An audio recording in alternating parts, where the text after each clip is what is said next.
ठाकरे गटाच्या पायाखालची वाळू सरकली आहे अशी टीका मनसे नेते यशवंत किल्लेदार यांनी केली आहे। तसंच दीपोत्सव बंद करायला सांगितला नाही, खर्च निवडणूक खर्चात दाखवा एवढंच तक्रारीत नमूद केल्याचं संजय राऊतांनी सांगितलंय।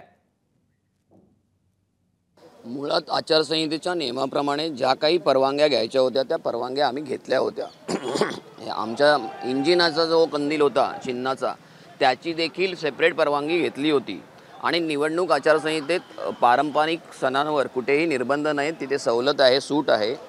आणि हे असं असताना देखील केवळ पायाखालची वाळू सरकल्यामुळे आणि एक विघ्नसंतोषीपणामुळे त्यांनी कंप्लेंट केली आणि निवडणूक आयोगाने देखील त्या कंप्लेंटवर कारवाई केली। मला आश्चर्य वाटते, कारण निवडणूक आयोगानेच ती परवानगी दिली होती, ती लेखी परवानगी माझ्याकडे आहे।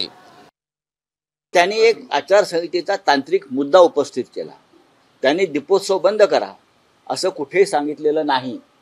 तुम्ही गैरसमज पसरू देऊ नका, कोणताही उत्सव बंद पाडा असं सांगितलं नाही।